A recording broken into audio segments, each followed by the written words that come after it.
un día nefasto, como recuerdo, y un día cualquiera como otro, porque no tiene nada serio que recordar.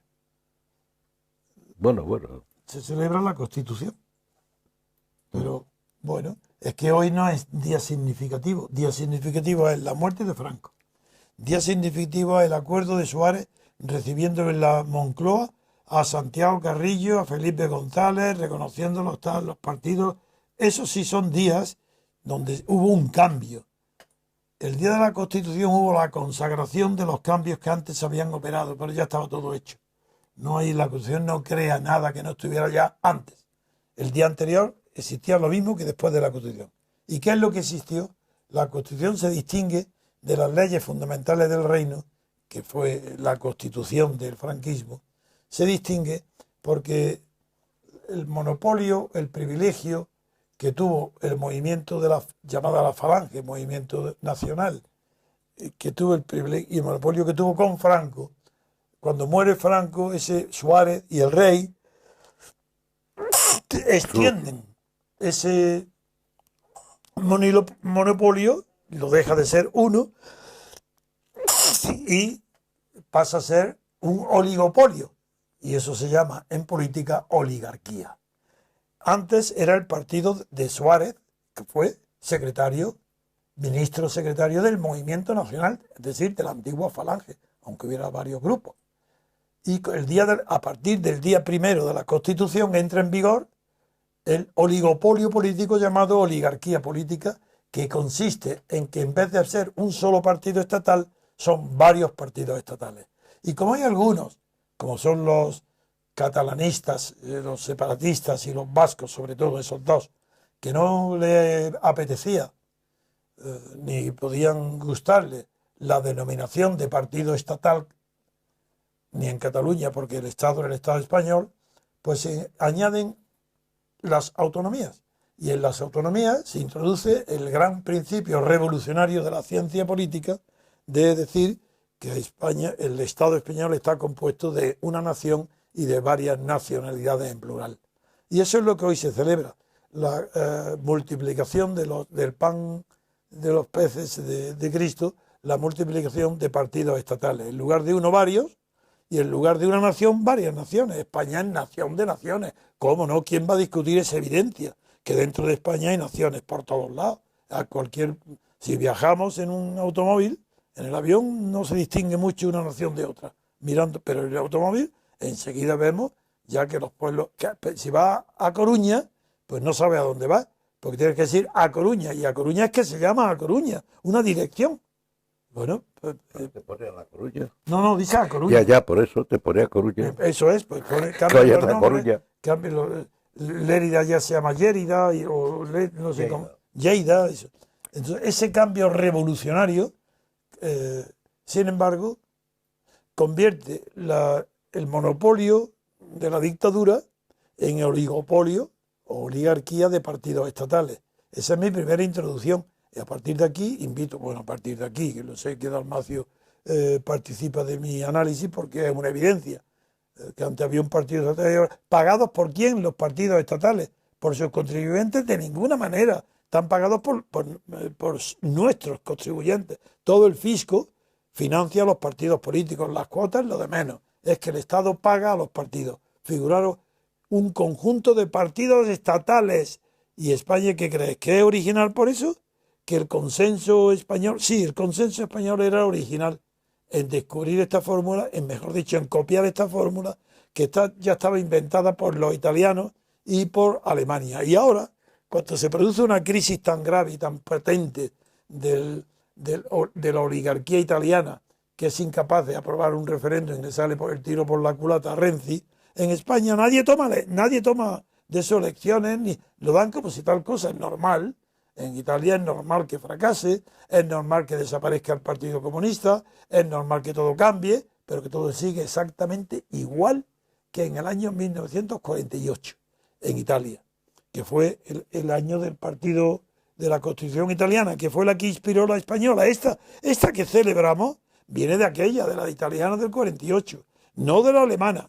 De la alemana ha tomado solamente ciertos aspectos del Estado federal para poder aplicarlo incorrectamente al sistema autonómico.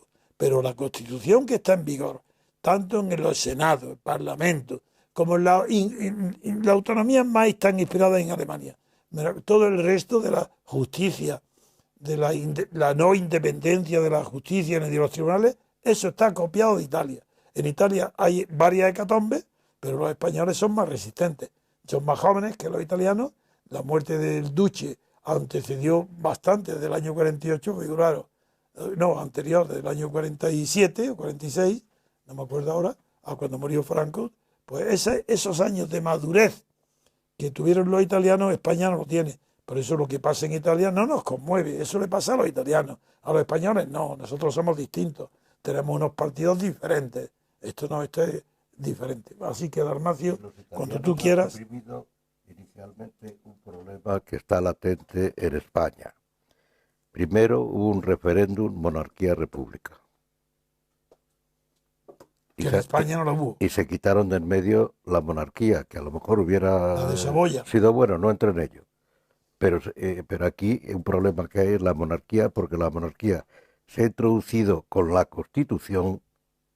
No, estaba antes por Franco. Estaba antes por Franco, la consagrada. pero el reconocimiento, es decir, el referéndum que debía haberse realizado, sí, no se realizó y se introdujo, por decirlo así, surrepticiamente en la Constitución. Exacto, eso sí. Lo cual sigue latente. Sí. Pero yo iba a decir una cosa, porque tú has dicho que el día de hoy no significa nada. No.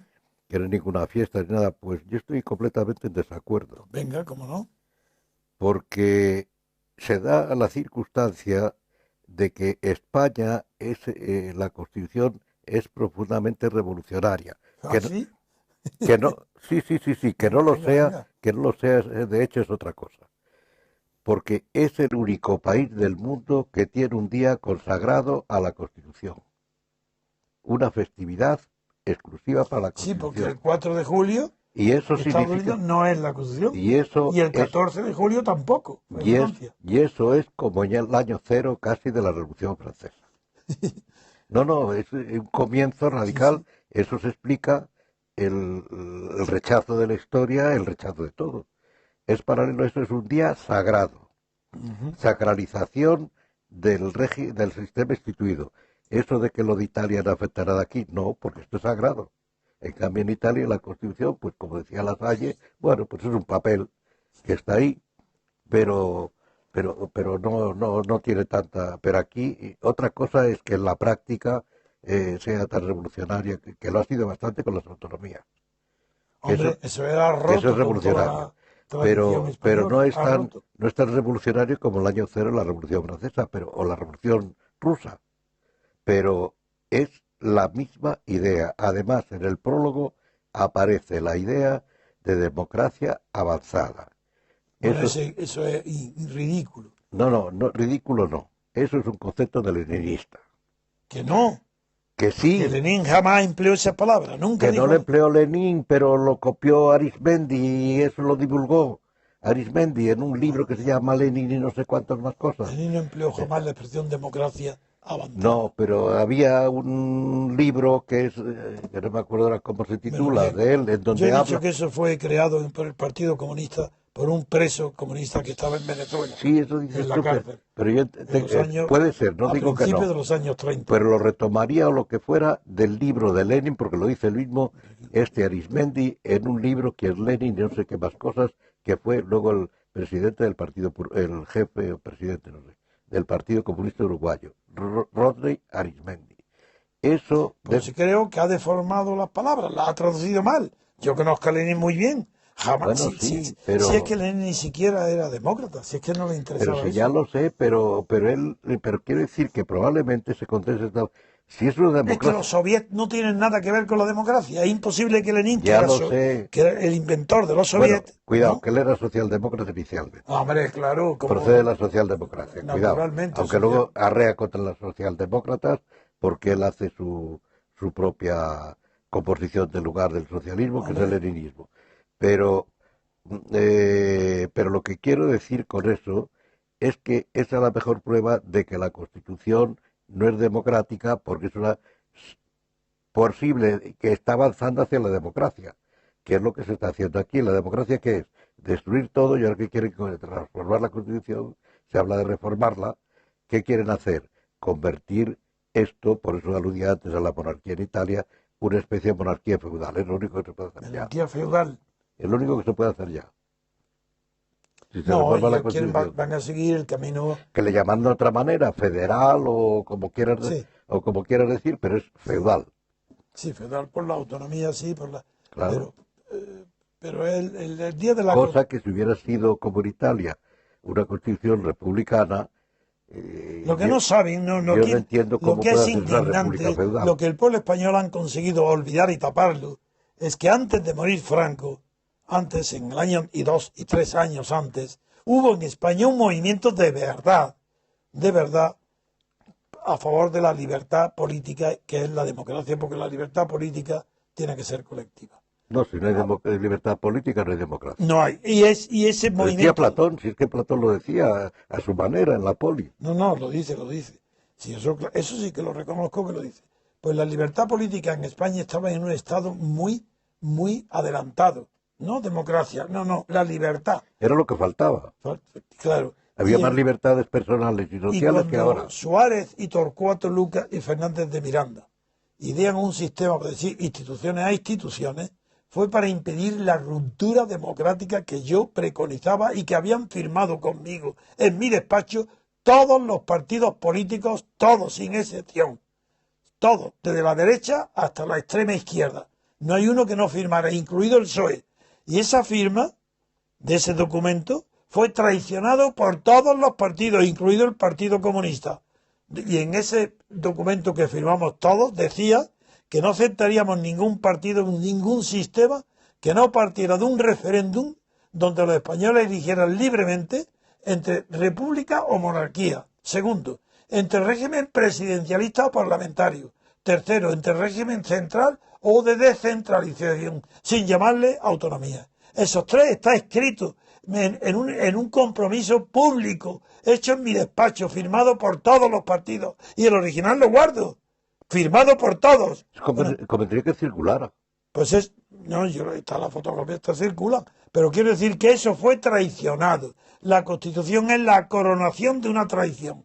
Coronación en un doble sentido. Primero por la corona del rey, segundo por el último grado de la escalera de descender hasta los infiernos. Ha sido coronado en la más bajo que podía haber.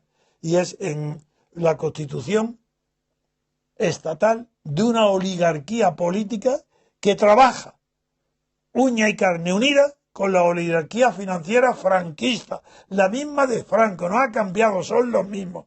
Los grandes monopolios que se privatizaron, más las grandes empresas o fortunas influyentes, constituyeron una oligarquía. Y esa oligarquía desde fuera, lo que hoy es el IBEX 35, apoyó, junto con la Iglesia y con el Ejército, el tránsito del partido único al estado de partidos que hay hoy varios. Esa es la Constitución. ¿Sí? Yo salvaría ahí al ejército. ¿Eh? Yo salvaría al ejército. Sí, no, pero el ejército lo han destrozado. Bueno, pero quiere decir que salvaría al ejército, porque el ejército ahí es la disciplina, etcétera. Franco era el general. Su jefe. Tal, bueno, de acuerdo. Pero la Iglesia no. No, la Iglesia tuvo dos, eso lo he vivido. A la Iglesia yo no la salvaría de eso. No, he vivido directamente también el problema de la Iglesia con el cardenal Tarancón, que me llamó por teléfono y vino su secretario a verme en dos ocasiones y yo lo visité en su sede a Tarancón. Que él debía venir, él estaba inducido por el Vaticano. Muy bien, pero él me apoyó. Y sin embargo, tan pronto como se produjo la difamación mía sobre Guinea para apartar el camino de la ruptura democrática a los españoles y meterlos a todos en la reforma, Tarancón picó también y entró en la reforma. Y 2 meses antes estaba apoyándome en la ruptura democrática. O le dijo el Vaticano que bueno, pues se lo diría el Vaticano. No lo sé porque el Vaticano ha estado pendiente, desde que Willy Brandt introdujo la Ostpolitik, ha estado pendiente de la Ostpolitik. El Vaticano II estaba dominado por la Ostpolitik, sí, de Willy Brandt y la socialdemócrata. ¿Sí? Y a lo mejor Tarancón pensaba de una manera y cambió. Y le dijeron que pensara de otra. El nuncio, que había además aquí un